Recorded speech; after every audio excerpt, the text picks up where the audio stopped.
नमस्कार। मैं हिम्मत सेठ आज फिर आपके सामने हाजिर हूँ।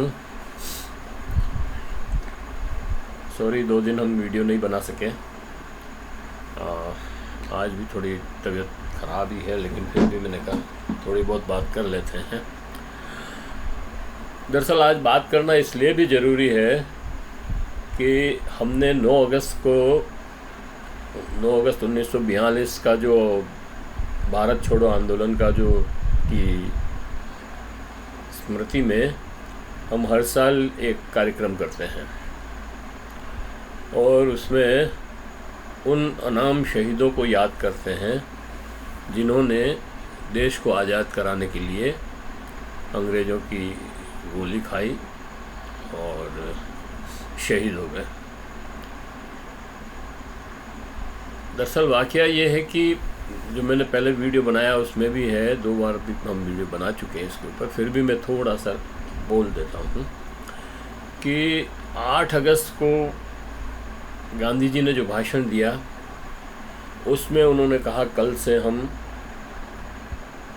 नारा लगाएंगे अंग्रेज़ों भारत छोड़ो। देशवासियों के लिए कहा करो या मरो, या तो आंदोलन में कूद पड़ो और देश को आज़ाद कराओ या फिर मर जाओ, कोई फ़ायदा नहीं है ऐसे जीने का।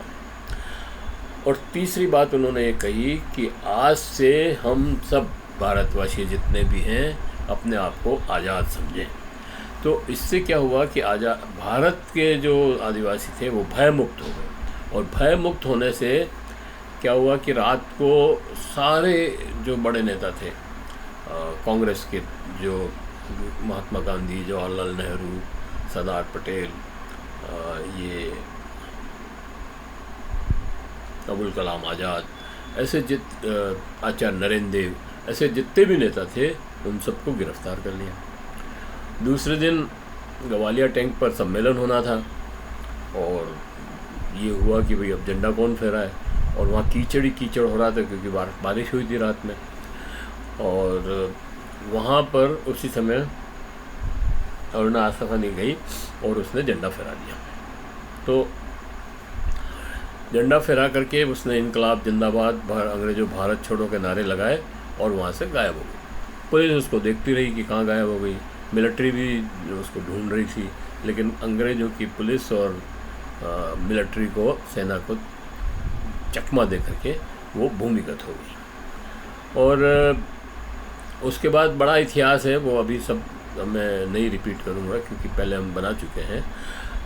डॉक्टर लोहिया और उषा मेहता और अरुणा आसफ अली और जयप्रकाश नारायण तो खैर गिरफ्तार थे, जेल में थे हजारीबाग की। वो हजारीबाग की जेल से तोड़ करके बाहर निकले, नेपाल गए और वहाँ से वापस मुंबई आ गए। कमला चट्टोपाध्याय और ऐसी जितनी भी महिलाएं, आज पुरुष जो भी थे, उन्होंने भूमिगत रह करके आंदोलन चलाया। कुछ गिरफ्तार भी हुए बाद में, तो सभी गिरफ्तार हो गए थे। लेकिन एक सबसे बड़ी बात यह है कि उन्होंने उस आंदोलन को मजबूती देने के लिए और उसको आगे बढ़ाने के लिए एक आज़ाद रेडियो चलाया, कांग्रेस रेडियो और आज़ाद रेडियो। तो ये काम जो है उषा मेहता और डॉक्टर लोहिया और अरुणा आसफ अली और इन्होंने मिलकर के किया था। और वो आज़ाद रेडियो इतना ज़बरदस्त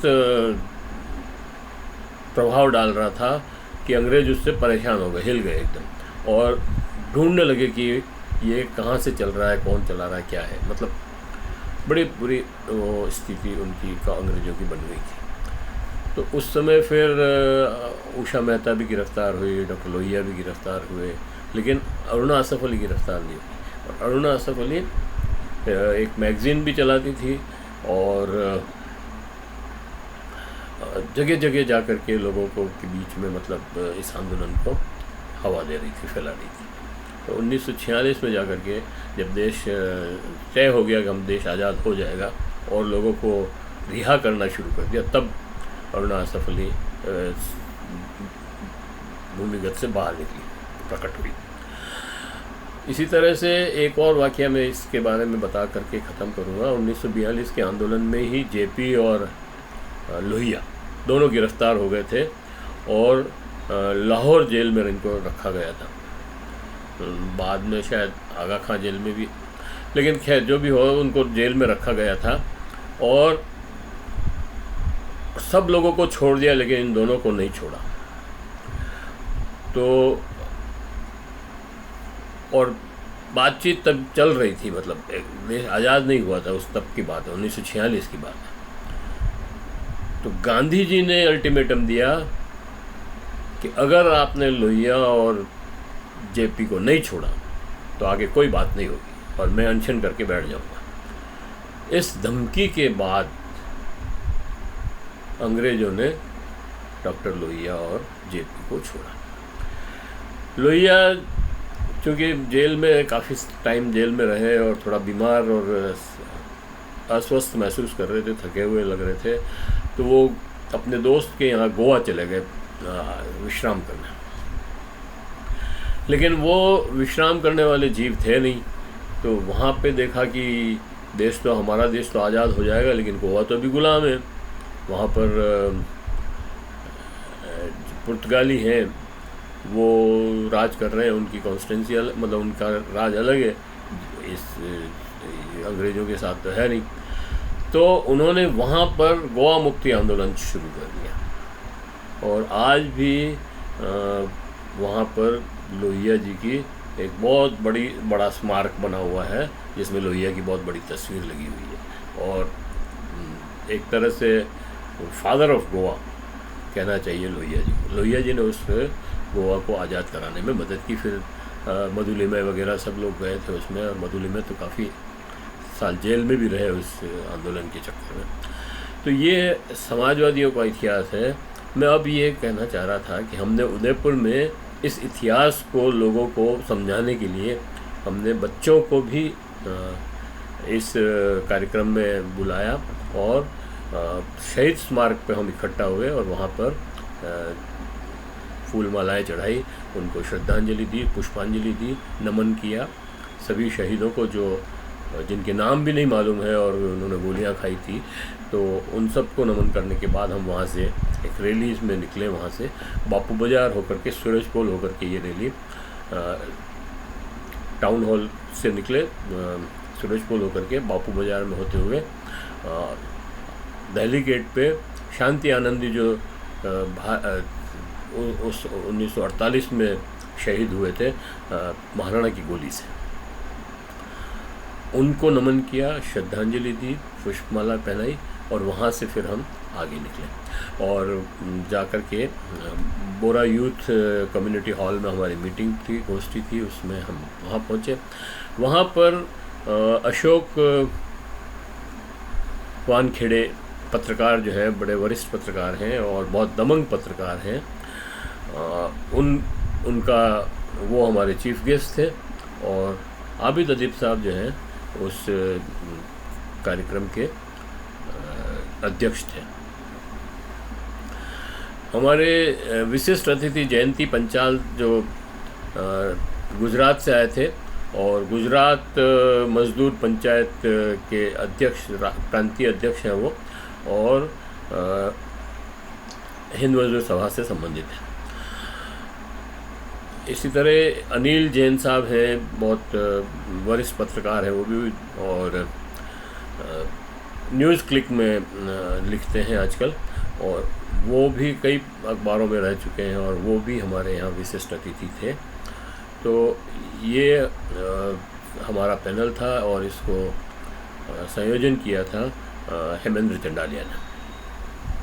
जो ख़ास बात थी रैली में वो ये थी कि वो जो 40 बच्चे, 35 बच्चे और 6 टीचर्स उनके साथ थे, उनको हम नारे लगा रहे थे, सिखा रहे थे कि भाई नारे कैसे लगाते हैं, मैं ये बोलूँगा आप ये बोलो, तो हम नफ़रतें भारत छोड़ो और भ्रष्टाचारियों भारत छोड़ो, और ये जो नारे लगा रहे थे, लड़ेंगे जीतेंगे, तो ये नारे जब हम आगे आ गए तो लड़कों ने स्वयं खुद ही लगाना शुरू कर दिया उन बच्चियों ने, और एक ज़बरदस्त क्षमा बांध दिया। उसका वीडियो भी बनाया हमने, इस पर यूट्यूब पे डाला भी है। तो एक तरह की उनकी लीडरशिप की ट्रेनिंग हो गई। वो वहाँ पर सभा में भी बैठे, सबकी भाषण भी सुने, और सभा थी विषमता जो फैल रही है समाज में उसके खिलाफ और आर्थिक सामाजिक न्याय के लिए जन क्रांति की ज़रूरत है, ये हमारा विषय था। और वास्तव में आज जिस तरह की विषमता है, ये तो 1947 में भी नहीं थी ऐसी विषमता। तो आज बहुत ज़्यादा ज़रूरत है 1942 की जैसी जन क्रांति की, जैसी जन क्रांति 1942 में हुई। और हर आदमी स्वयं स्फूर्त निकला, खुद अपना नेता बना, और जगह जगह उन्होंने मतलब पटरियाँ उखाड़ी और पोस्ट ऑफिस और डाकघर तोड़े, यहाँ तक कि कलेक्ट्री और इनके ऊपर भी झंडे फहराए, तिरंगे झंडे लगाए, और इसमें उनके ऊपर गोलियां भी चली, लाठियां भी चली, और वो मौत के घाट भी उतरे, और कईयों को बाद में फांसी भी हुई। तो कहने का मतलब ये है कि बिना हिंसा किए, आज तो हिंसा की ज़रूरत नहीं है, आज सत्याग्रह की ज़रूरत है।